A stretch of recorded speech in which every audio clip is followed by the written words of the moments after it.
उपस्थित आहात. आपण काही चर्चा करूया जन्माष्टमीला धरून. ओम अज्ञानतिमिरान्धस्य ज्ञानाञ्जनशलाकया चक्षुरुन्मिलितं येन तस्मै श्रीगुरवे नमः. नमो ओं विष्णुपादाय कृष्णपृष्ठाय भूतले श्रीमते भक्तिवेदान्त स्वामिनिति नामिने. नमस्ते सरस्वते देवे गौरवाणी प्रचारिणे निर्विशेष शून्यवादी पाश्चात्य देशतारिणे. जय श्री कृष्ण चैतन्य प्रभु नित्यानंद श्री अद्वैत गदाधर श्रीवासादि गौरभक्तवृंद. हरे कृष्ण कृष्ण कृष्ण हरे हरे हरे राम राम राम हरे हरे. हरे कृष्ण. भगवद्गीतेचा जो सर्वात महत्वाचा श्लोक आणि सगळ्यात फेमस श्लोक आहे तो आहे यदा यदा हि धर्मस्य ग्लानिर्भवति भारत अभ्युत्थानमधर्मस्य तदात्मानं सृजाम्यहम्. तर या श्लोकामध्ये श्रीकृष्ण म्हणतात की जेव्हा जेव्हा या जगात धर्माचा ऱ्हास होतो आणि अधर्म वाढायला लागतो तेव्हा तेव्हा मी स्वतः अवतरित होतो. मग प्रश्न येतो की कशासाठी अवतरित होतात. तर दुसऱ्या श्लोकामध्ये म्हणतात परित्राणाय साधूनां विनाशाय च दुष्कृतां धर्म संस्थापनार्थाय संभवामि युगे युगे. तर दोन गोष्टी म्हणतात जे सज्जन आहेत त्यांचं रक्षण करण्यासाठी आणि विनाशाय च दुष्कृतां दुष्ट लोकांना नाश करण्यासाठी आणि अशा प्रकारे जे योग्य धर्म आहे त्याची स्थापना करण्यासाठी मी या जगामध्ये नेहमी येतो. त्यातून एक आपल्याला लक्षात येतं की परमेश्वर हे एका वडिलांसारखे रक्षण करतात, पण वडील प्रेम पण करतात. पण त्यातल्या त्यात परिवारामध्ये जर मानलं जातं की आई प्रेम करते आणि वडील काळजी घेतात, तर भगवंत असे व्यक्ती आहेत आईसारखं प्रेम करतात. परित्राणाय साधूनां आणि दुष्टांपासून रक्षण पण करतात. विनाशायाच्या दुष्कृतम. ध्रुव बद्दल आपण ऐकलंय नेहमी. तर ध्रुवाच्या काही प्रार्थना आहेत. तर ध्रुवाच्या प्रार्थनांमध्ये ते परमेश्वराला म्हणतात हे परमेश्वरा तुम्ही एका गायीप्रमाणे आहात. काय म्हणतात. गाय ही वासराला नेहमी पालन पोषण करते, पण जर चुकीने कोणी लांडगा असेल कधी काही वाघ असेल जर त्यांनी त्या वासरावर आक्रमण केलं तीच प्रेमळ गाय तिच्या दोन शिंगांनी त्या हिंसक प्राण्यावर आक्रमण पण करते. म्हणजे गाय आपल्याला वाटतं की एकदम अशी मवाळ प्राणी आहे, पण जर वासराला कोणी काय केलं तर तीच गाय रक्षण पण करू शकते. तर ध्रुव त्यांच्या प्रार्थनांमध्ये भगवंतांना गायीचा एक उपमा देतात. तर तसंच आपण म्हणतोय परित्राणाय साधूनां विनाशायच दुष्कृतां की परमेश्वर या जगात येतात ते रक्षण करण्यासाठी येतात. आज आपण जन्माष्टमी साजरी करतोय. जन्माष्टमीचा जो प्रसंग आहे की श्रीकृष्ण या जगात जेव्हा अवतरित झाले तुरुंगात वसुदेव आणि देवकी, तर तेव्हा वसुदेव आणि देवकीची काय परिस्थिती होती. वसुदेव आणि देवकी त्रासलेले होते. वसुदेव आणि देवकी यांना जबरदस्तीने तुरुंगवास दिला होता आणि श्रीकृष्ण जेव्हा तिथे आले पहिला परिणाम काय झाला देवकी आणि वसुदेवच्या जीवनात. पहिली गोष्ट म्हणजे आनंद झाला आणि दुसरी गोष्ट काय झाली माहितीये. श्रीकृष्ण त्यांना म्हणतात मला गोकुळात तुम्ही घेऊन जा. आणि वसुदेव त्यांच्या हातात बेड्या आहेत, त्यांच्या पायात बेड्या आहेत, ते तुरुंगात आहेत, गेट बंद आहेत, बाहेर शिपाई आहेत आणि ते वसुदेवाला म्हणतायत मला तुम्ही तुरुंगाच्या पलीकडे नदीच्या पलीकडे त्या पलीकडे मला गोकुळात घेऊन जा. वसुदेवाने मनातही हा प्रश्न नाही विचारला एक मिनिट काय म्हणतोयस तुला माहिती आहे ना आपण कुठे आपण तुरुंगात आहोत आपण जाणार कसे. जसं त्याला सांगितलं वसुदेवाने त्या बाळाला उचललं आणि चालायला लागले. आणि एक असा क्षण आला जेव्हा त्या हाताच्या बेड्या तुटल्या, एक असा क्षण आला जेव्हा त्या पायाच्या बेड्या तुटल्या. ते विचारच नाही करत की कसं होणार आहे. ते म्हणतात परमेश्वराने सांगितलंय ना मग होणार आहे. परमेश्वर आले तर रक्षण करायला तर ते रक्षण करणार. असंही करत करत ते गेट पर्यंत पोहोचले. दरवाजे उघडले, कुलूप तुटले, बाहेर शिपाई बसले होते ते आपोआप बरोबर झोपी गेले. तर वसुदेव एक क्षण बाहेर किंवा मनातल्या मनात प्रश्नच नाही विचारत आहेत की हे सगळं शक्य कसं होणार आहे. त्यांना माहिती की नाही परमेश्वर आहेत ना रक्षण करायला आले तर होईल सगळं. बरं जातात तिथे वाहती नदी आहे. ही रात्रीची अर्ध्या रात्रीची वेळ आहे. आपण जन्माष्टमी कधी साजरी करतो रात्री 12ला. त्यानंतर माहितीये, नदी वाहती नदी अर्ध्या रात्री थोडी भीषण वाटते, भीती वाटते पाण्याची. धबधबा दिवसा खूप छान वाटतो, रात्री कधी गेला धबधबा किंवा समुद्राच्या लाटा वगैरे खूप भीती निर्माण करतात. रात्री ती वाहती नदी आहे आणि तिथे अर्ध्या रात्री श्रीकृष्णांना घेऊन, त्या बाळाला घेऊन वसुदेव पोचले. त्यांनी एक क्षण पण विचार नाही केला या वाहत्या नदीला पार करून मी कसा जाणार आहे. त्याच्यामध्ये पाय घातला आणि ती नदी यमुना नदी आहे. तर यमुना ही श्रीकृष्णांना प्रिय आहे. गंगा नदी कोण आहे? गंगा नदी श्रीकृष्णांचं चरणामृत आहे. वामन त्यांनी जेव्हा असा पाय उचलला होता तेव्हा गंगा नदी ते स्पर्श करून पाहते आजही चरण. तर यमुना म्हणते मला पण श्रीकृष्णाच्या पायांना स्पर्श करायचा आहे. तर जेव्हा वसुदेवनी पाय घातला तर आतापर्यंत अनुभव काय होता? सगळे कुलूप उघडले, बेड्या तुटल्या. पण यमुनेमध्ये जेव्हा पाय ठेवला तेव्हा यमुना सरली नाही, यमुना कमी नाही झाली. यमुनाचा पूर वाढला का? तर यमुनेच्या मनामध्ये प्रश्न होता की मला पायांना स्पर्श करायचा आहे आणि ते टोपलीत आहेत. तर ऍक्च्युली 2 प्रकारच्या घटना वसुदेव सोबत झाल्या. एक झालं की सगळं सोपं झालं आणि यमुना नदी तिथे जेव्हा स्पर्श तेव्हा ऍक्च्युली कठीण झालं. पाणी वाढत वाढत वाढत नाकापर्यंत आलं, पण वसुदेवचे पाऊल थांबले नाहीत. वसुदेव चालत चाललेत आणि मग एक अशी लाट अशी वर आली आणि श्रीकृष्णांचे पाय, नाजूकसे पाय ते त्या टोपलीतून बाहेर येत होते, त्यांना स्पर्श केला, झालं काम. मग ती यमुना शांत झाली आणि मग ती यमुना बाजूला झाली आणि मग वसुदेव गेले. पण त्या क्षणापर्यंत विचार ना, मनामध्ये किती हुरहुर लागली असेल की मी या बाळाला घेऊन चाललोय आणि अशाच या लाटा वाढत राहिल्या तर पुढे काय होणार आहे. बरं तिथे गेले, तिथे श्रीकृष्णांना ठेवलं, तिथे मुलगी जन्मली होती तिला घेतलं, परत यायचंय. परत फक्त एक मार्गी प्रवास नाहीये. तर कधी कधी काय होतं, तुरुंगामध्ये आपण आहोत आणि तुरुंगातून पळणं सोपं आहे, पण पुन्हा वापस येणं तिकडे. तर त्या मुलीला घेऊन वसुदेव परत त्याच मार्गाने, त्या नदीच्या मार्गाने, त्याच पायऱ्या, तेच तुरुंगाचे दरवाजे, तेच शिपाई आता उठले असतील तर आता म्हणाले की तू बाहेर गेलासच कसा. चुपचाप तेवढ्याच विश्वासाने, तेवढ्याच त्या खोल विश्वासाने पुन्हा वापस आले आणि पुन्हा मग ते जे शिपाई जे झोपले होते ते जागे झाले, परत ते कुलूप लागले, परत त्या बेड्या येऊन हातात आणि जसं काही झालंच नाहीये वसुदेव तिकडे. तर याच्यातून एक लक्षात येतं की श्रीकृष्ण जेव्हा या जगात येतात तेव्हा दोन्ही गोष्टी करतात. आईची माया पण दाखवतात आणि वडिलांसारखं आपल्या भक्तांची काळजी पण घेतात.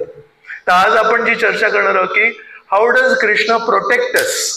वेगवेगळ्या पद्धतीने कृष्ण प्रोटेक्ट असतो. प्रोटेक्ट, PROTECT, याच्यावर आपण चर्चा करतोय. सो पी म्हणजे first way in which Krishna protects us is personal presence. P for personal presence. वैयक्तिक श्रीकृष्ण मदत करतात. तर श्रीकृष्ण लीलेमध्ये कालिया नागाची गोष्ट आहे. कालिया नागाने काय केलं असेल? कालिया नागाने त्या नदीमध्ये, यमुनेत इतकं विष ओकलंय, इतकं विष ओकलंय, ती पूर्ण नदी दूषित केली. पूर्ण नदीला दूषित करण्यासाठी किती विष लागत असेल. आणि वर्णन असं आहे की इतकं विष आहे त्या नदीमध्ये की त्याच्या ज्या वाफा येत आहेत, एवढं विषारी आहे, एवढ्या वाफा येत आहेत. वरून पक्षी जेव्हा उडतायत ते त्या वाफांनी मरत होते आणि ते खाली पडले. आणि त्या दिवशी श्रीकृष्ण त्यांची वासरं, त्यांचे मित्र त्यांची वासरं घेऊन गेले होते, त्यांनी ते पाणी प्यायलं होतं, विषारी पाणी, ते मरण पावले होते तिकडे.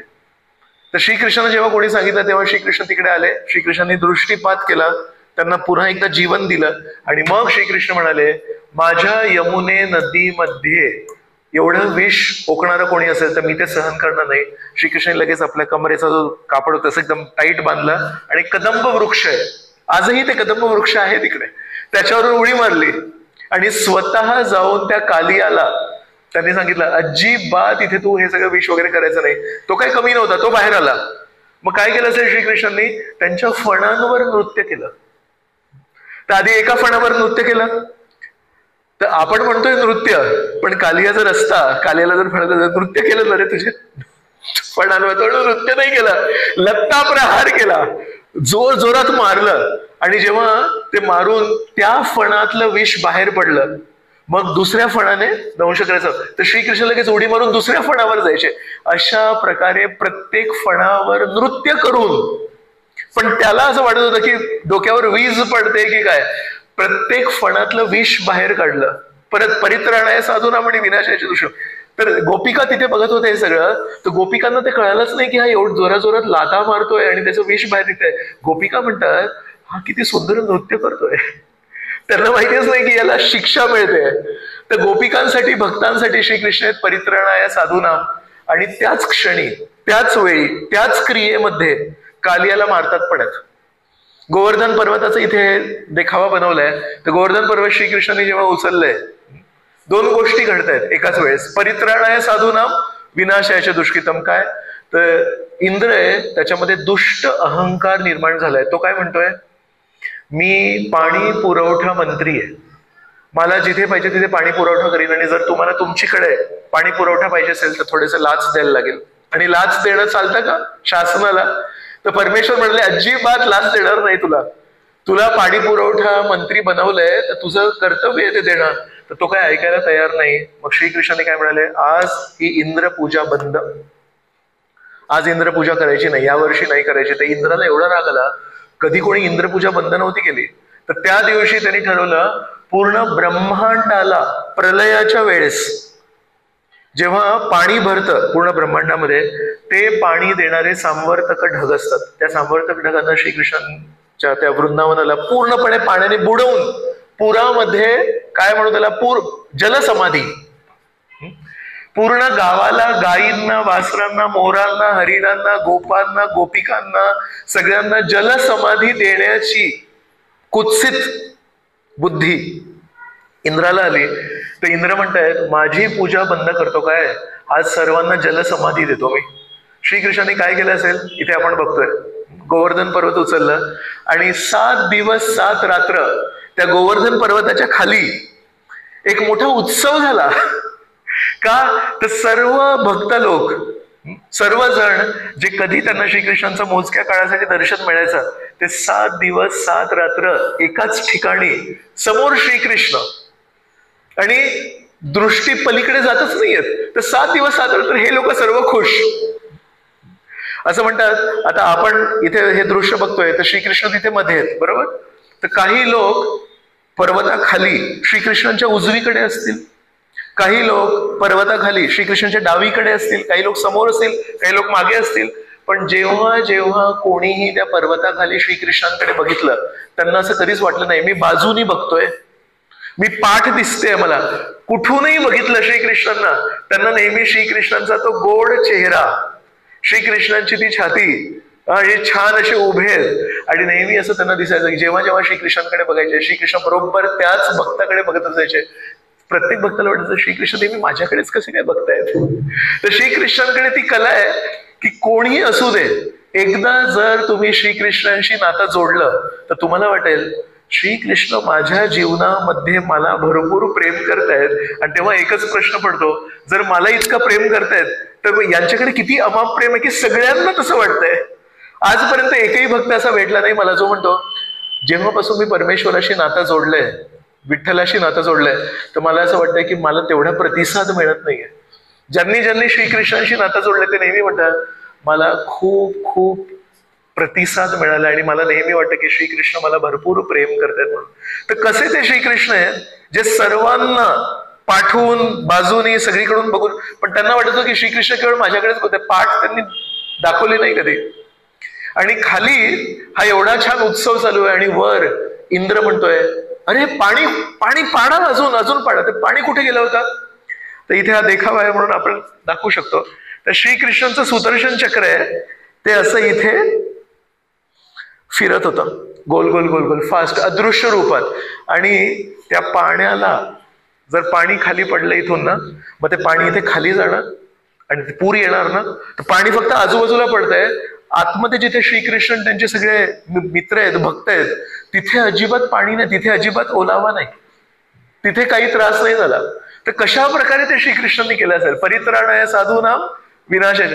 तर अनेक अनेक अशा गोष्टी आहेत ज्याच्यामध्ये श्रीकृष्णांनी स्वतः वैयक्तिक भक्तांना प्रेम दिलंय, आणि ते प्रेम देता देता कोणाला कळालं नाही पण राक्षसांचा संहार केलाय. आता अशा प्रकारे श्रीकृष्ण पर्सनल प्रेझेन्सनी खूप भक्तांची रक्षा करतात. रुक्मिणी आहे, रखुमाईला आपण सर्वजण मराठीमध्ये पूजा करतो. तर रुक्मिणीचे भाऊ होते रुक्मी, आणि त्यांच्या मनात अशी इच्छा होती की शिशुपालशी रुक्मिणीचं लग्न व्हावं. का बरं? शिशुपाल काय असा एकदम चांगला काय मुलगा नाहीये, रुक्मिणीचं लग्न व्हावं. त्यांचा पॉलिटिकल अलायन्स करायचा होता त्यांना, त्या राज्याशी काहीतरी त्यांचं स्वतःचा स्वार्थ होता. तर बेसिकली बहिणीचा, मराठीमध्ये एक शब्द आहे ना, सौदा करणं. तर बहिणीच्या लग्नाद्वारे तो स्वतःचा स्वार्थ करत होता.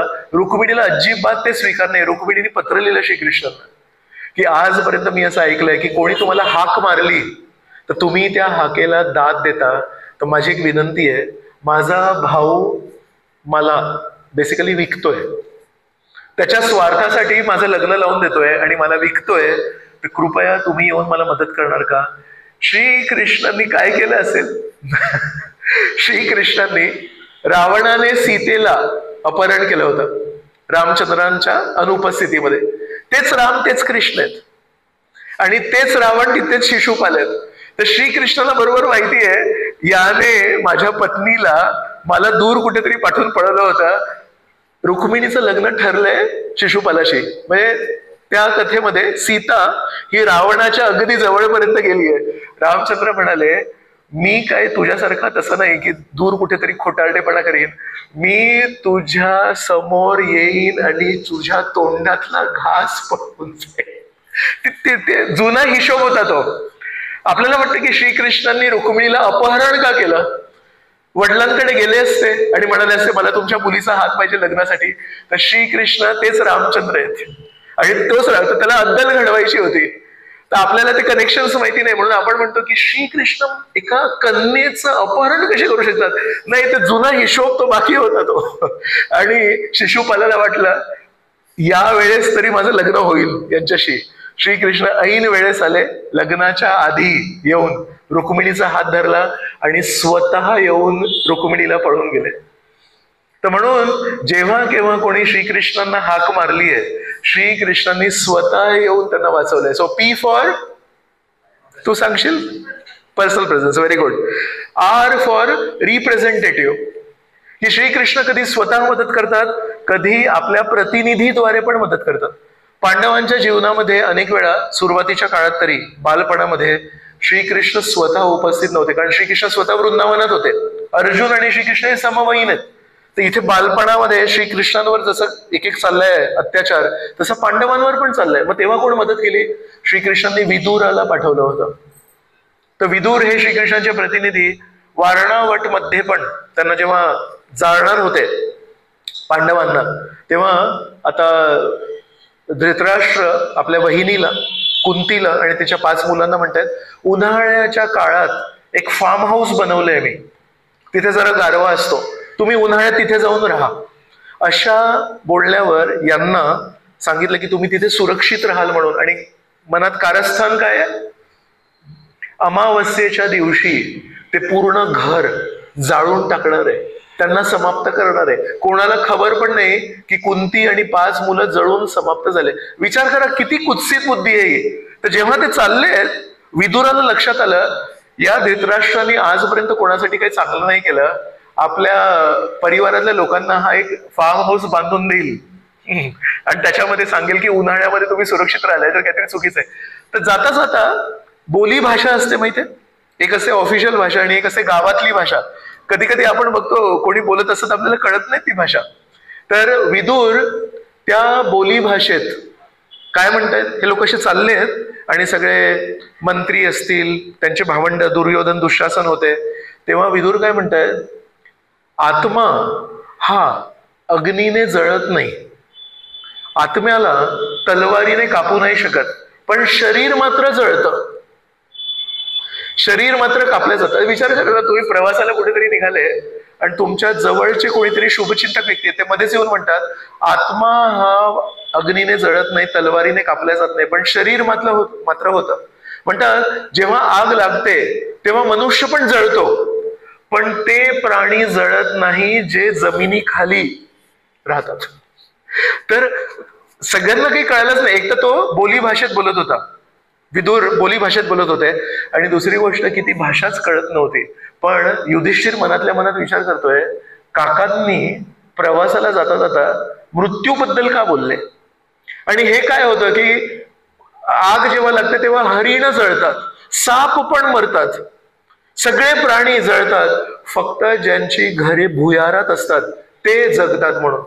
तर त्याच्यावरून त्यांच्या मनात इच्छा, मग नंतर यांनी चर्चा केली कुंती सोबत, आई काका असं का म्हणत होते? आईने म्हटलं ते आपल्याला मदत करतायत, स्पष्टपणे सांगू नाही शकत ते, पण आपल्याला मदत करतायत, तर तू एक भुयार तयार करून ठेव. तर 2-1 महिने तिथे होते, तेव्हाच भीमाने ते भुयार तयार करून ठेवलं. आणि ज्या दिवशी आग लागणार आहे अमावस्येच्या दिवशी ही बातमी आली, तर हे 5 भाऊ आणि कुंती हे त्या भुयारातून पळून गेले म्हणून जगले. तर श्रीकृष्ण कधी कधी स्वतः मदत करतात, कधी कधी त्यांच्या प्रतिनिधीद्वारे करतात. तुमच्यातून कोणी कृष्णाई लॉन्सला आमच्या जन्माष्टमीला आले होते? तर काटे मॅडमनी खूप सुंदर एक नाटक केलं होतं. तर त्याच्यामध्ये काय होतं की एक अंबरीश नावाचे राजे होते, त्यांना दुर्वासा मुनी शाप देतात. ते खूप श्रेष्ठ साधू आहेत आणि त्यांनी विचार करा एका राजाला शाप दिला, पण त्या राजाने काय केलं असेल? राजाने प्रतिक्रिया नाही दाखवली. राजा हे परमेश्वरावर अवलंबून जीवन जगत होते. राजाने असे हात जोडले आणि जसेच हात जोडले, न कळतपणे न बोलावता सुदर्शन चक्र आला. त्या सुदर्शन चक्राने आधी त्या राक्षसीला मार आणि त्यानंतर श्रीकृष्ण काय म्हणतायत की मी नेहमी साधूंचं रक्षा करतो. जेव्हा आपण भोग लावतो तेव्हा म्हणतो नमो ब्रह्मण्य देवाय गो ब्राह्मण हिताय च. शिवाजी महाराजांच्या पण त्या राजमुद्रेमध्ये गो ब्राह्मण प्रतिपालक म्हणून, तर ते श्रीकृष्णांचा मंत्र येतो गो ब्राह्मण हिताय च. तर श्रीकृष्णांचं आहे गायींची रक्षा करतात आणि सज्जन लोकांची रक्षा करतात, बरोबर. आता दुर्वासा मुनी आहेत, हे साधू आहेत. दुर्वासा मुनी हे विरक्त साधू आहेत, त्यांच्या मागे श्रीकृष्णांचा वैयक्तिक सुदर्शन चक्र लागला. तर दुर्वासा मुनी म्हणतात माझ्या मागे सुदर्शन चक्र का लागलाय? पळत पळत ब्रह्मदेवांकडे गेले. ब्रह्मदेव म्हणतात मी नाही वाचू शकत. शंकराकडे गेले. शंकरजी म्हणतात मी नाही वाचू शकत. विष्णूंकडे गेले की मला तुमच्या सुदर्शन चक्रांपासून वाचवा. विष्णू म्हणतात मी नाही वाचू शकत. म्हणतात मग अजून कोण वाचवणार आहे? म्हणतात मी हा सुदर्शन चक्र पाठवलाच नाही. मी जर पाठवला असता तर मी मागे बोलावला असता. मग हा सुदर्शन चक्र आला कुठून? अंबरीश नावाच्या राजाला विनाकारण त्या दिवशी दुर्वासा मुनींनी मारण्यासाठी हल्ला केला त्याच्यावर. तो होते विरक्त, पण आसक्ती होती. काय आसक्ती होती? मी मोठा आहे आणि म्हणून न बोलावता, विष्णूने न पाठवता सुदर्शन चक्र तिथे आला. आणि म्हणून विष्णू काय म्हणतायत, मी तुला या सुदर्शन चक्रापासून नाही वाचू शकत. ज्यावर तू आक्रमण केलंस त्याची माफी माग. तर हे वैकुंठात गेले आणि वैकुंठामध्ये पण त्यांना निवारण नाही मिळालं त्यांच्या कुंठेचं, त्यांच्या त्या मानसिक त्रासाचं. परत खाली आले आणि अंबरीश महाराजांच्या पायी पडले आणि म्हणाले कृपया मला माफ करा. तर अंबरीश महाराज म्हणतात अरे काही झालंच नाहीये, मी काही केलंच नाहीये, मी म्हणालोच नाही की अरे सुदर्शन चक्र यायला. तर म्हणतात हे सुदर्शन तुम्ही माझ्या संरक्षणासाठी या जर दुर्वासा मुनी पाठीमागे लागलेत तर मी तुम्हाला विनंती करतो, मी किंवा माझ्या पूर्वजांनी जर थोड्याशा प्रमाणात का होईना पण तुमची कधी काही भक्ती केली असेल तर कृपया आज या दुर्वासा मुनींना माफ करा. दुर्वासा मुनी चकित झाले. मी यांना मारण्यासाठी आलो होतो आणि सुदर्शन चक्र यांना वाचवण्यासाठी आलं आणि आज माझ्या प्राणावर जेव्हा सुदर्शन चक्र आलंय तेव्हा हे सुदर्शन चक्राला माझ्या प्राणासाठी याचना मागतायत म्हणून. तर सुदर्शन चक्र काय आहे? श्रीकृष्णांचा प्रतिनिधी आहे. तर म्हणून श्रीकृष्ण कधी स्वतः वाचवतात, कधी रिप्रेझेंटेटिव्ह किंवा आपल्या प्रतिनिधीद्वारे वाचवतात. अर्जुनाचा मुलगा अभिमन्यूला महाभारत युद्धामध्ये वीरगती मिळाली. त्यांचा मुलगा तेव्हा होता परीक्षित. तो उत्तरेच्या पोटात होता. त्याला एका छोट्याशा अनअनुभवी ब्राह्मण मुलाने शाप दिला, तू 7 दिवसात मरशील म्हणून. आता काय करायचं? अंबरीश महाराजांना तर सुदर्शन चक्र आलं. आता हा परीक्षित आहे, याला शाप मिळाला. त्याला काय पाठवलं माहितीये? शुकदेव गोस्वामी हे व्यास ऋषींचे सुपुत्र. व्यास ऋषींनी सर्व वेद लिहिले. त्यांचा एक मुलगा आहे शुकदेव म्हणून. तो पूर्णपणे परमेश्वरामध्ये तल्लीन होता. तो 13 वर्ष आईच्या पोटातून बाहेर नाही आला. आई त्याला रोज विनंती करायची, अरे 9 महिन्यात बाळ होतं, तुला 13 वर्ष झाले, तू बाहेर का नाही येते? तो म्हणतो बाहेर आल्यावर भरपूर माया आहे, परमेश्वराचं विस्मरण आहे, मी बाहेर नाही येणार. त्या मुलाला बाहेर काढण्यासाठी काय केलं असेल?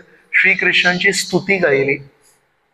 श्रीकृष्ण किती सुंदर आहेत दिसायला आणि श्रीकृष्ण किती कृपाळू आहेत दिसायला याची स्तुती जेव्हा केली, तेव्हा ज्या मुलाला पोटात गर्भावस्थेत हे माहिती आहे की या जगामध्ये खूप मोहमाया आहे आणि परमेश्वराचं विस्मरण आहे, त्याला जेव्हा श्रीकृष्णाची स्तुती ऐकू गेली तेव्हा हे कोण व्यक्ती आहेत इतके सुंदर, हे कोण व्यक्ती तितके दयाळू, ते शोधून काढण्यासाठी ते शुकदेव गोस्वामी पोटातून बाहेर आले. त्या शुकदेव गोस्वामी पोटातून बाहेर येणार होते, व्यास ऋषींचे सुपुत्र.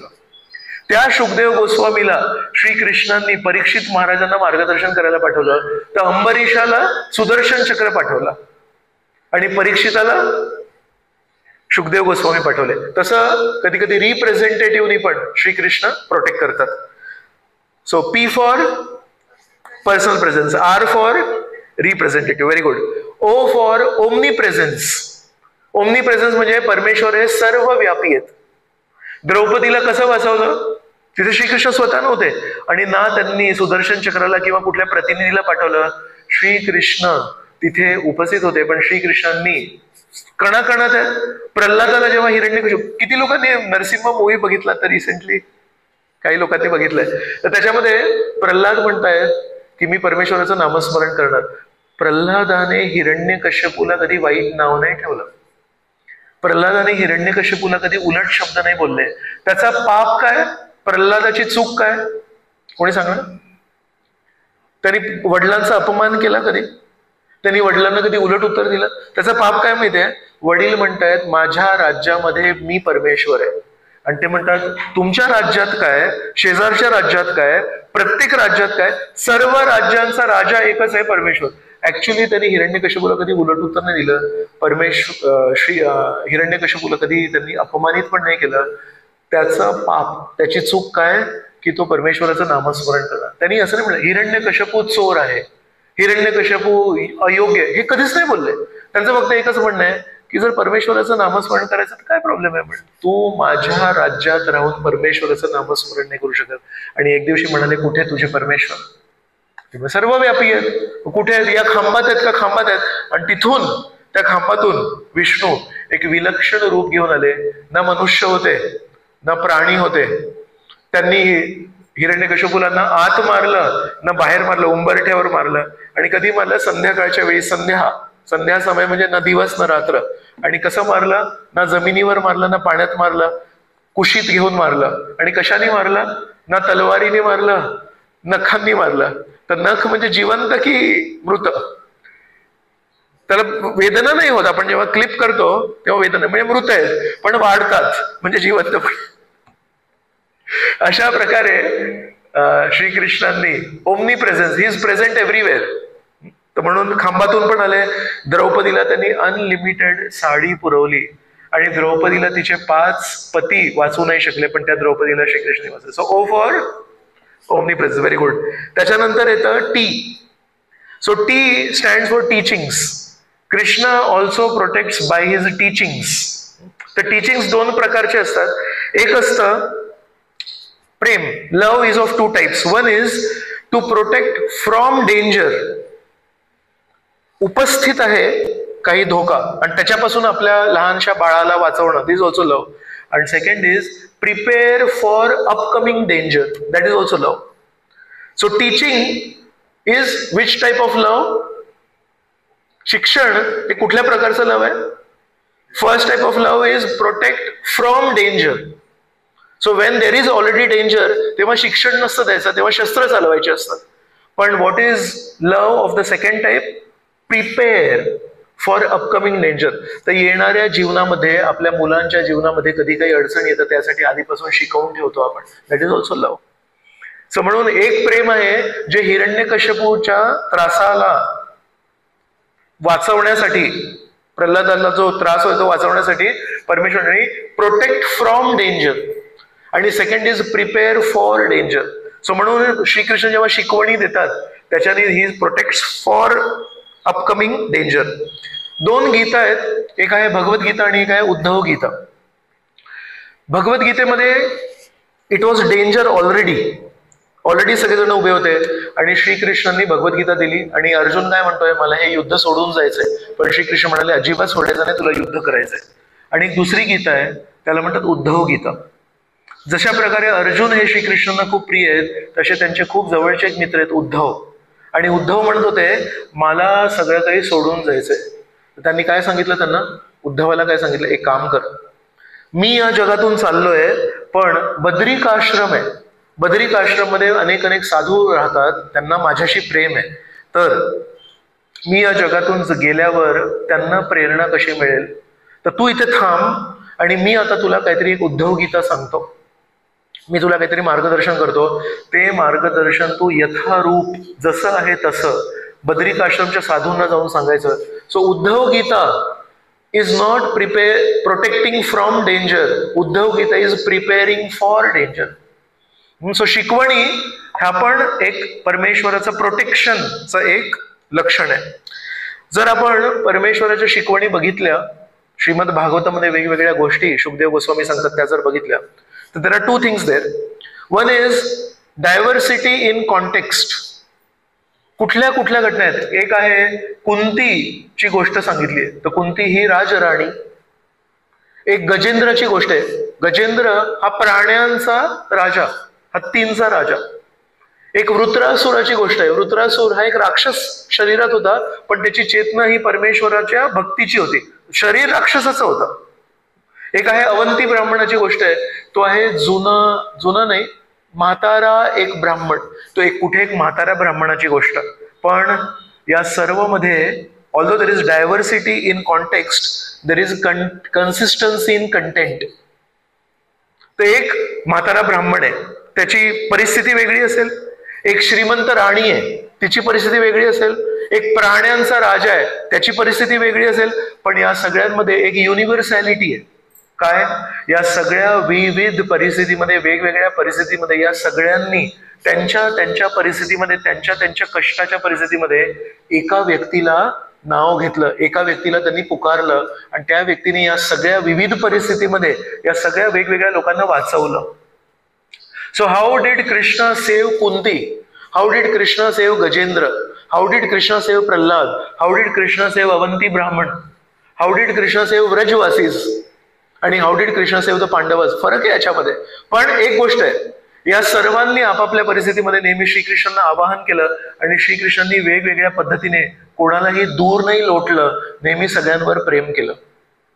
सो म्हणून teachings is another way in which Krishna protects. So काय झालं? P for personal presence, R for representative, O for omnipresence, T for teachings. आता येतं E. So E stands for empowerment. Kunti स्वतःची एकी प्रार्थनेमध्ये काय म्हणते, हिडिंब राक्षसाला तुमच्या आमच्या मताने कोणी मारला? नाही, महाभारत वगैरे भीमाने मारलं. मग हिडिंबा, ती हिडिंब राक्षसाची बहीण हिडिंबा, आणि हिडिंबा आणि भीमाचं लग्न झालं, त्याच्यातून घटोत्कच याचा जन्म झाला. आणि त्या घटोत्कचाला मग कर्णाच्या विरुद्ध वापरलं, नाही तर कर्णाने ते बाण अर्जुनासाठी राखून ठेवलं होतं. तर ती हिडिंबा जो राक्षस होता त्याला भीमानी मारलं. पण कुंती जेव्हा श्रीकृष्णाला संबोधून बोलते तेव्हा म्हणते, ऍक्च्युली तुम्ही हिडिंब राक्षसाला मारला.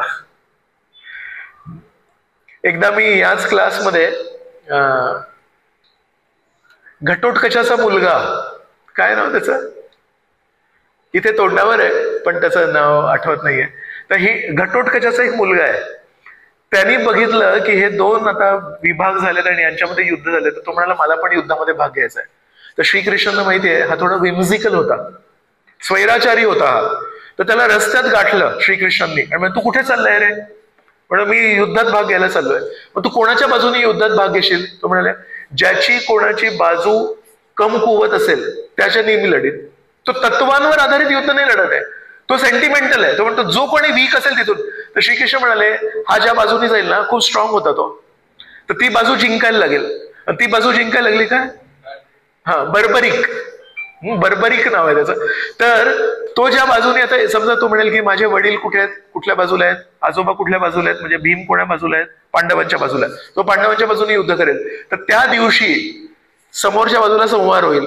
मग दुसऱ्या दिवशी तो विचार, आता विच साइड इज वीक? कौरवांची साईड वीक आहे. So second day he will fight on Kaurava side. मग तो तिथे, मग इथे पांडवांचा संहार होईल, तिसऱ्या दिवशी ह्या पांडवांकडून लढेल, असं करून सगळं संपेल आणि मला धर्माची जी स्थापना करायची ती होणार नाही. तर मग ते बर्बरिकला एका साधूच्या वेशामध्ये श्रीकृष्णांनी रस्त्यात गाठलं आणि त्यामुळे कुठे चाललास तू? म्हणजे मी युद्ध करायला चाललोय. कोण तू? मी बर्बरिक. मग काय? मी काही करू शकतो, माझ्यामध्ये खूप शक्ती आहे. तर ते म्हणाले, एक बाण तो सोडू शकतोस का, की या झाडावर जितकी पानं आहेत ते सर्व पानांना भेदून तो बाण येईल. मग त्यात काय मोठी गोष्ट. त्याने असं मंत्र जप केला, तो बाण असा सगळ्या पानांना करून ते जे साधू होते त्या साधूंच्या पायाजवळ येऊन उभा राहिला तो बाण, आणि तो जातच नाहीये पुढे. तो म्हणतो काय झालं रे? म्हणतो मला, मी पण विचार करतोय, या सर्व पानांना भेदणारा हा बाण होता, तर तुमच्या पायाजवळ काय करतोय? मग श्रीकृष्ण म्हणाले, जे काही करतोय, पण तू सांग मला तर काय पुढे? म्हणजे तुमच्या पायाखाली दाखवा काय. त्याने पायाखाली दाखवलं, तर एक पान होतं, ते खाली पडलं होतं. श्रीकृष्णांनी बोलता बोलता त्याच्यावर पाय ठेवला. आता त्याच्या मंत्रामध्ये एवढी शक्ती होती, एका झाडावरच्या सगळ्या पानांना भेदून कुठलं बाण जाऊ शकतो का? म्हणजे इट इज इम्पॉसिबल. पण त्या साधूच्या पायाच्या जवळ तो बाण जात नव्हता. मग त्यांनी म्हणाले, कोण आहे तुम्ही? म्हणाले, मी श्रीकृष्ण आहे. मग म्हणाले, तुम्ही असं का केलं? म्हणाले, तू युद्ध नाही करू शकत. युद्धामध्ये भाग घ्यायला शारीरिक शक्ती नाही लागत, युद्धामध्ये भाग घेण्यासाठी तत्व लागतात. आपण कोणा बाजूने युद्ध करतोय हे किती महत्वाचं आहे. आपण जर चुकीच्या बाजूने युद्ध केलं तर आपण आग लावू शकतो या जगाला. तर श्रीकृष्णांनी त्याला सांगितलं, तू युद्ध नाही करू शकत. आणि त्यांची ती बोलणं झालं होतं की तुझ्यामध्ये शक्ती असेल तर या सर्व पानांना मार म्हणून. तर तो हरला तिकडे, तर त्याचा डोकं कापलं. पण त्यांनी म्हणाला, मला एक आहे, तुम्ही एवढी अरेंजमेंट केली आणि पांडवांची आयुष्यभर रक्षा केली, आणि आज मी चाललो होतो, मला बरोबर रस्त्यामध्ये गाठलं आणि मला अशी अट टाकली, मला ते युद्ध बघायचंय, तर मला या शिराला मरू नका देऊ आणि मला ते युद्ध बघायचं. काय केलं साहेब श्रीकृष्णांनी? कुरुक्षेत्राच्या त्या रणांगणाच्या शेजारी एक झाड होतं. त्या झाडाच्या सर्वात उंच फांदीला त्याच्या केसांनी अशी गाठ मारून तो चेहरा असा ठेवला तिकडे, आणि म्हणजे तुला युद्ध बघायचं, युद्ध बघ. तर 18 दिवसांचं युद्ध झालं, भीषण युद्ध झालं. 64 कोटी लोक मरण पावले. Death count 64 crores. बाकी किती लोक हरवले, किती लोकांचे हात पाय तुटले त्याचं काउंट नाहीये, प्राणी किती मेले त्याचं काउंट नाहीये. 64 crore पीपल डेड 18 दिवसांमध्ये. सो हे सगळं युद्ध झाल्यानंतर उरले कोण? 5 पांडव. श्रीकृष्ण परत त्या बर्बरीकडे घेऊन आले त्या 5 पांडवांना. आणि तेव्हा भीमाने आपल्या नातवाला विचारलं की तू काय बघितलंस रे? सगळ्यात मोठा या युद्धामध्ये सैनिक कोण आहे? तर कुठेतरी भीमाला वाटत होतं म्हणतील की तुम्ही आजोबा. अर्जुनाला कुठेतरी मनामध्ये एक छोटीशी आशा होती, म्हणतील भीष्माला मारलंय, मोठमोठ्या कर्णाला मारलंय. तर अर्जुनाला कुठेतरी अपेक्षा होती मला म्हणतील. तर ते बर्बरीकने म्हणाले, मी पहिल्या दिवसापासून इथून हे संपूर्ण युद्ध बघितलं, पूर्ण आढावा मी घेतलाय, आणि मला एकच दिसलं, श्रीकृष्ण सगळ्यांना मारत होते. तर आता हे सगळे विचार करत होते, माझं नाव येईल, माझं नाव येईल. मग त्यांनी म्हटलं की नाही, जरी समजा अखिल बंधू प्रभू या इकडे, समजा या बॉटल घ्या आणि मला मारा असं जोरात, असं म्हण. आता कोणी मारलं मला? अहो बोला, असं नका करू, महाभारतातले श्लोक नाही विचारत आहे. तुम्ही म्हणाल कोणी मारला? यांनी मारलं. पण मी म्हणेन यांनी नाही मारलं, बॉटलनी मारलं. आणि खरी आहे ना गोष्ट, पण बॉटल कोणाच्या हातात आहे आणि बॉटल कोणाच्या इच्छेनुसार चालते, आणि बॉटल कोणाच्या हातांमध्ये राहून मला लागली आणि माझा मृत्यू झाला. सो आपण सरासरी काय म्हणतो, यांना मारलं, पण ऍक्च्युली यांनी नाही मारलं मला. यांचे हात तर मला लागलेच नाही. यांच्या हातातला चाकू, यांच्या हातातली वीट, यांच्या हातातला दगड, यांच्या हातातली ही बॉटल, तिने मारलं मला. पण आपण कधी त्या बॉटलला फाशीची शिक्षा नाही देणार. आपण त्या बॉटलला एका हातोडी मारून नाही मारणार, म्हणजे अखिल बंधूंनी मारलं, बरोबर. मग तसं जरी अर्जुनाने भरपूर तीर चालवले असतील, जरी भीमाने गदा चालवली असेल, पण त्या घटोत्कचाच्या मुलाने बर्बरीक याने म्हटलं हे संपूर्ण युद्ध श्रीकृष्णांनी केलंय, आणि हे सगळी जी कौरव सेना होती हे श्रीकृष्णांनी मारली आहे. सो त्याला म्हणतात एम्पॉवरमेंट. सगळ्यांच्या मध्ये शक्ती संचारित केली श्रीकृष्णाने. तुम्ही कधी लहानपणी समुद्र मंथन लीला ऐकली? तर इथे असुर आणि इथे देवता, आणि त्या समुद्र मंथन लीलेमध्ये मी एकदा मोजलं 13 वेळा विष्णू त्या देवतांना मदत करतात. सुरुवातीला मंथन जेव्हा करत असतो तो मंदार पर्वत बुडतो, तर तेव्हा कूर्म रूप घेऊन येतात. मग कूर्म रूप घेऊन आले खाली, मग आधार देतात. तर खाली आधार मिळाला, पण हे लोक जेव्हा अशी तर रवीसारखे खेचतायत तेव्हा वरून पण ते असे हलते. मग अजित रूप घेऊन येतात, वर बसतात. अशा प्रकारे नाना नाना अवतार घेऊन शेवटी अमृत आलं. अमृताच्या वेळेस कोण येतात? दीपाली माताजी सांगतील. धन्वंतरी येतात. आणि मग ते आल्यानंतर अमृताचा कुंभ घेऊन येतात. तर अमृताचा कुंभ आल्यावर हे घेऊन पळून जातात. आता केलं होतं अमृतासाठी आणि ते अमृत घेऊन पळून गेले. मग काय? मग मोहिनी रूप घेऊन येतात, सगळ्यांना रांगेत बसवतात, तुम्हाला मिळेल, आणि इथे वाटतात. तर विष्णूंनी किती मदत केली आहे. तर शेवटी अमृत कोणाला मिळालं? देवतांना. पण त्यासाठी कार्य कोणी केलं? कोणी म्हणेल की अरे हे इथे खेचत होते आणि ते तिथे खेचत होते, पण फक्त खेचल्याने अमृत नाही निघालं. अनेक वेळा विष्णू यांना मदत करायला लागली. तसं महाभारताच्या युद्धामध्ये श्रीकृष्ण जर नसते तर ते युद्ध जिंकता नसतं. म्हणून ई फॉर एम्पॉवरमेंट. मग आता काय आलं? C for clarity. बाहेरचं धोकं कधी कधी आपल्याला चालू देत नाही. बाहेरचं धोकं जेव्हा असेल तेव्हा कळत नाही की रस्ता कुणीकडे चाललाय. बाहेरचं धोकं नष्ट करण्यासाठी सूर्यप्रकाश पुरेसा आहे, पण जेव्हा डोक्याच्या आतमध्ये धोकं असतं, there is lack of clarity. Which way to go. जीवनामध्ये आता कसे निर्णय घ्यायचे, असे निर्णय घ्यायचे की असे निर्णय घ्यायचे, त्याच्यासाठी सूर्य कुठे आहे? बाहेरचा जो सूर्य आहे तो बाहेरचं धुकं नष्ट करू शकतो, बाहेरचा अंधार नष्ट करू शकतो. कधी कधी डोक्याच्या आतमध्ये अंधार असतो, डोक्याच्या आतमध्ये धुकं असतं, तेव्हा परमेश्वराच्या शिकवणी लागतात. So Krishna gives clarity of thought. What is right, what is wrong. अर्जुनाची काय परिस्थिती आहे? अर्जुनाला ज्ञान नाहीये, अर्जुनाकडे शक्ती नाहीये, अर्जुनाकडे संस्कार नाहीये, सगळं काही अर्जुनाकडे, पण अर्जुनाकडे लॅक ऑफ क्लॅरिटी आहे. सो बिफोर गीता आणि after Gita what changed? Before Gita पहिल्या अध्यायाच्या शेवटच्या श्लोकामध्ये अर्जुन काय म्हणतोय की विसृज्यम शसरम चापम शोक संविघ्न मानसः. पहिला अध्याय कुठे संपतो?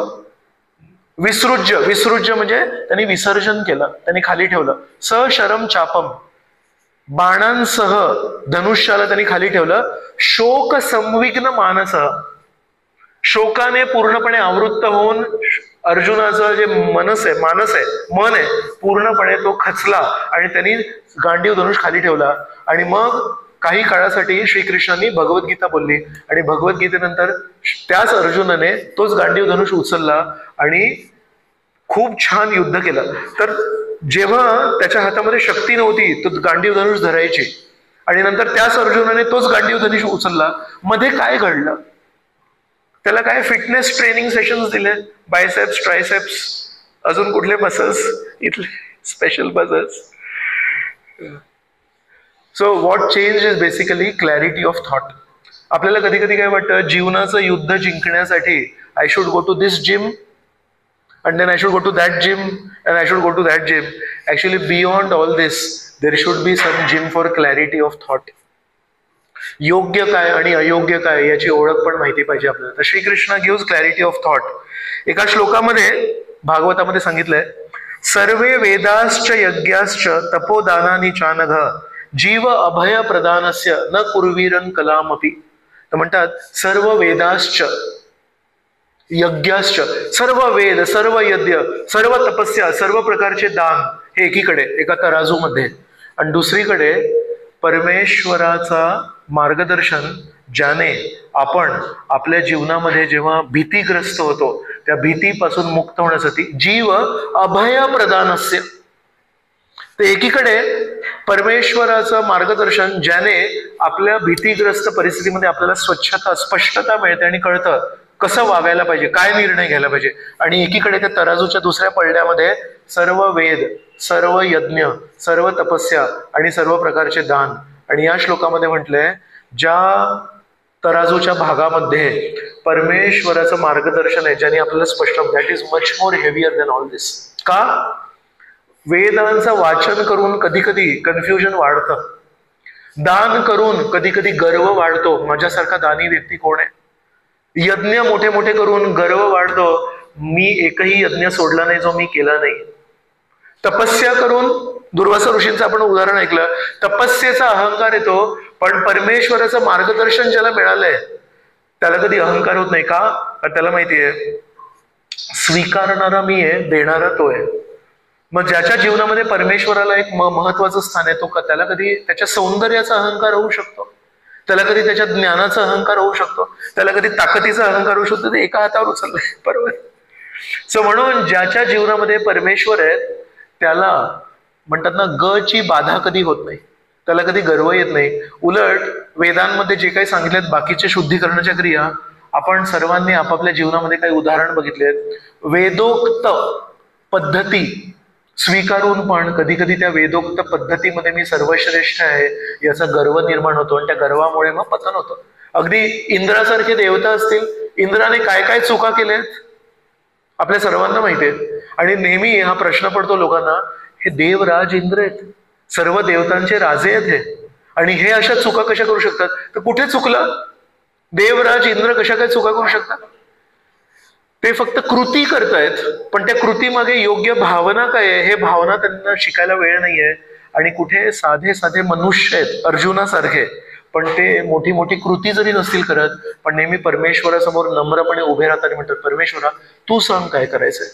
तर तो जो नम्रपणा आहे तो अर्जुनाला मदत करतो, आणि ती नम्रता जेव्हा इंद्राकडे नाहीये तर ती इंद्राला मदत नाही करत. प्रश्न हा नाहीये की आपलं स्थान काय आहे, प्रश्न हा आहे की आपली भावना काय आहे. आपलं स्थान खूप मोठं असेल पण आपली भावना जर तुच्छ असेल, मग काय होणार? आपल्याकडून चुका घडणार. आपलं स्थान अगदी तुच्छ असेल पण आपली भावना नम्रतेची असेल तर परमेश्वर आपल्याला मदत करायला तयार आहेत. सो म्हणून खूप महत्वाचं आहे हे की सी फॉर क्लॅरिटी. एक माणूस असा बसला होता शांतपणे, तर दुसरा एक त्याचा मित्र येऊन म्हणतो, क्या रे ऐसा बैठा है, तुझे कुछ काम नहीं है क्या? तर त्याने शांतपणे तो बसला होता, शांत चित्ताने बसला होता. त्याने असे डोळे उघडले आणि म्हणाले, हाँ मेरे मन में कोई काम नहीं है. आपल्याला काय वाटतं, only that person should be active, जो नेहमी त्याला काहीतरी काम करायची इच्छा आहे. पण हा म्हणतो, हा मेरे मन में कोई काम नहीं है. म्हणजे काय? स्वार्थ नाही आहे. तर इतके लोक सगळे जे ऍक्टिव्ह असतात, they are always busy busy busy as a bee. Why? स्वार्थासाठी. सो जेव्हा परमेश्वराकडून आपल्याला क्लॅरिटी मिळते तेव्हा we understand it is not necessary to be busy only for स्वार्थ. आपण दुसऱ्यांना देण्यासाठी पण बिझी राहू शकतो. So that clarity will never come by reading Vedas, that clarity will never come by doing yagnas, that clarity will never come by doing daan, that clarity will never come bye तपस्या. का? मी यज्ञ कशासाठी करतो? मी दान कशासाठी करतो? मी वेद का वाचतोय? सगळ्यात हुशार व्यक्ती यांना सर्व संस्कृत श्लोक कंठस्थ आहेत, हे तर ऐकायचं आहे ना. पण जेव्हा आपण परमेश्वरासमोर नमून त्यांच्यासमोर उभे राहतो आणि म्हणतो, परमेश्वर तुम्ही सांगा काय, त्याचे फोटो नाहीत ना. खाली बसलेल्या व्यक्तीचे कधी फोटो नाहीत या जगामध्ये. जो समोर उभा राहून सगळ्यांना सांगतो हे असायचं, त्याचे फोटो निघतात. पण खरा फायद्याचा कोण ठरेल? फायदा खरा कोणाचा होईल? जो परमेश्वरासमोर परमेश्वराकडून मार्गदर्शन स्वीकारतोय. So that is C for clarity. आणि मग last T. So last T is T for time. So sometimes Krishna will protect personally, sometimes Krishna will protect by representative, sometimes Krishna will protect because he is omnipresent, sometimes Krishna will protect by his teachings, sometimes Krishna will empower, and sometimes Krishna will give clarity, and sometimes Krishna in the form of time just makes you wait. And you are saying, why is something not happening? काही होत का नाहीये? परमेश्वर म्हणतात, first I want you to learn patience. तर वेळ, right. तर अनेक आपल्या जीवनातले जे दुःख आहेत ते कुठल्याही औषधाने जाणार नाहीये. त्यासाठी फक्त एकच औषध आहे, काळचक्र. तो घड्याळाचे जे काटे आहेत ते जेव्हा फिरतात तेव्हा हळूहळू हळू कमी होतं. This also how Krishna protects us. तुमच्या सर्वांच्या बँक अकाउंट मध्ये समजा मी सांगितलं रोज फ्रेश डिपॉझिट होणार आहे. How many of you will be happy? Everyone will be happy. Okay.